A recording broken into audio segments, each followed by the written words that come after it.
Assalamualaikum warahmatullahi wabarakatuh. Waalaikumsalam warahmatullahi wabarakatuh. Alhamdulillah wa wassalatu wassalamu ala nabiyina Mustafa amma ba'du. Baik, sebelum itu perkenalkan, nama saya Muhammad Fakri Mazuki. Saudara di sebelah saya Mutia Zikri. saudara sebelahnya Saya Diogo Nasri Putra. dan di sebelahnya. Saya Muhammad Ibrahim. Nah, baik teman-teman. Pada kali ini kami akan menjelaskan tentang normalisasi data. Coba teman-teman bayangkan, di sebuah perusahaan yang mana perusahaan tersebut memiliki ribuan data pelanggan. Tapi ternyata di dalam data tersebut ada data yang ganda, ada yang data tidak sinkron, bahkan ada yang bertabrakan. Nah, hal ini dapat membuat perusahaan mengalami hal-hal seperti yang pertama, perusahaan susah untuk mengambil keputusan atau bahkan salah mengambil keputusan. Yang kedua, keputusan bisa mengalami kerugian. Yang ketiga, atau yang parahnya, perusahaan tersebut mengalami kebangkrutan. Nah, kita tidak ingin hal itu terjadi. Maka dari sini kami akan menjelaskan apa itu normalisasi data. Baik, normalisasi. Baik. Jadi, apa itu normalisasi? Normalisasi adalah proses untuk merapikan struktur data. Tujuannya apa? Agar data tersebut yang pertama rapi.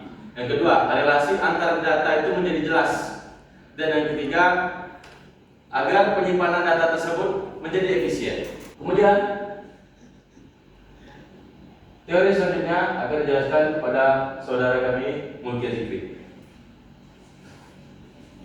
Di sini saya akan menjelaskan contoh dari normalisasi data. Nah, kalian bayangkan jika kalian punya satu tabel data yang isinya itu pelanggan, barang pengiriman, dan jadwal pembayaran. Semuanya itu dicampur. Nah, saat pelanggan itu berbelanja 2 kali, semuanya data itu bakal double gitu. Jadi kita bakal pusing sendiri.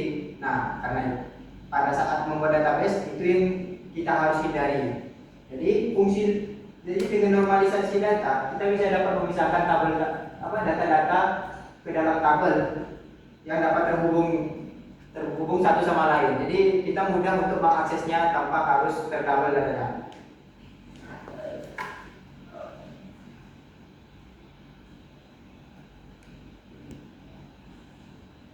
Nah, kapan normalisasi itu dibutuhkan? Nah, adapun normalisasi itu dibutuhkan yang pertama pada saat data diduplikat. Karena data duplikat itu sangat meresahkan ya. Kan bisa aja kita beli barang satu, rupanya yang terdata 2, kita harus bayar lebih. Kemudian yang kedua itu perubahan kecil.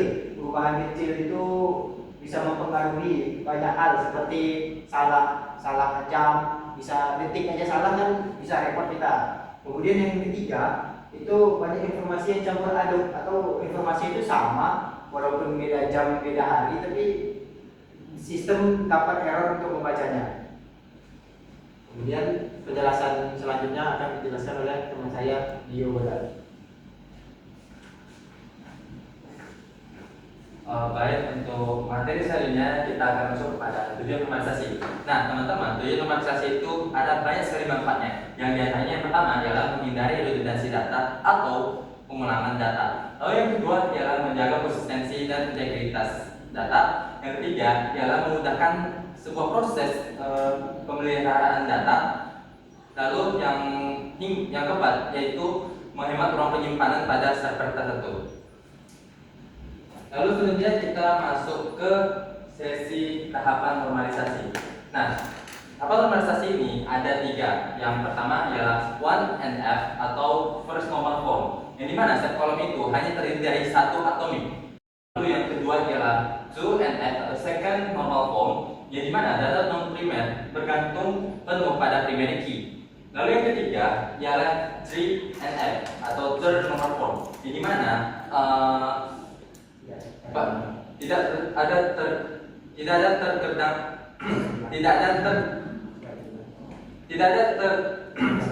ada ketergantungan transitif.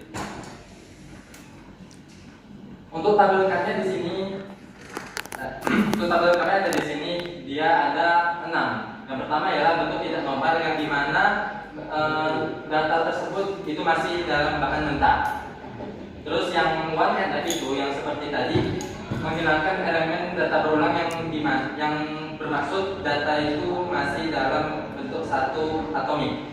Yang kedua, 2NF menghilangkan ketergantungan partial, yang artinya di mana atribut tersebut tergantung pada primary key. Yang ketiga, 3NF yang dimana menghilangkan ketergantungan transitif, yang artinya atribut non primary tidak bergantung kepada non primary yang lain. Lalu yang keempat ialah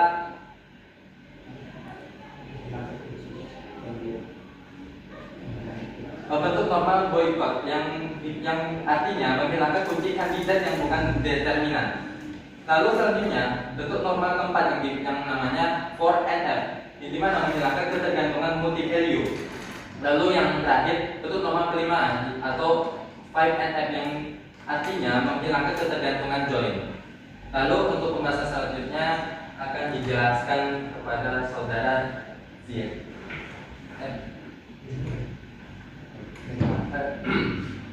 Ulang lagi, bisa dekat. Lalu untuk selanjutnya akan dijelaskan kepada saudara Januar.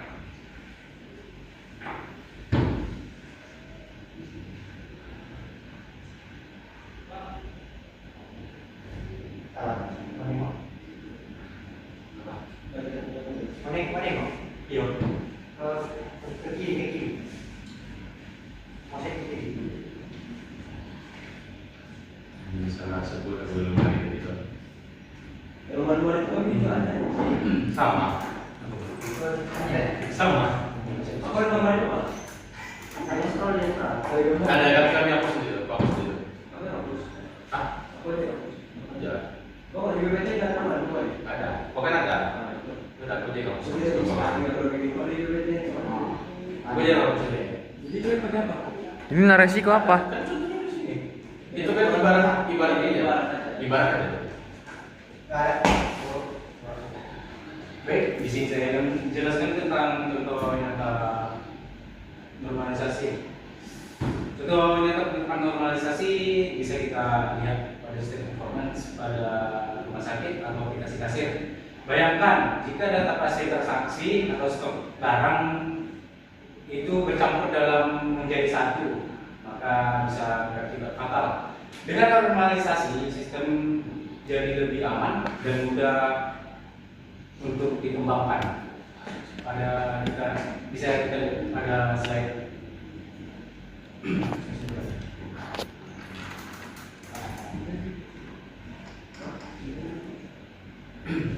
Jadi kesimpulan yang dapat kita ambil pada normalisasi adalah solusi untuk menjaga database kita tetap rapi, terstruktur dan efisien. Kita bisa menghindari pengulangan konflik dan kerumitan saat sistem makin besar. Dan dengan begitu sistem informasi kita akan menjadi lebih kuat, terkelola dan siap menghadapi perkembangan data ke depannya. Baik, selanjutnya saya kembali ke moderator. Baik, mungkin itu saja dari kami. Lebih dan kurang kami mohon maaf. Sebelum kami tutup, apakah ada yang ingin bertanya? Jadi bertanya. Ya, pada saudara Erik. Apakah ada kasus di mana normalisasi justru tidak perlu dilakukan? Baik, saya akan menjawab pertanyaan dari saudara Erik.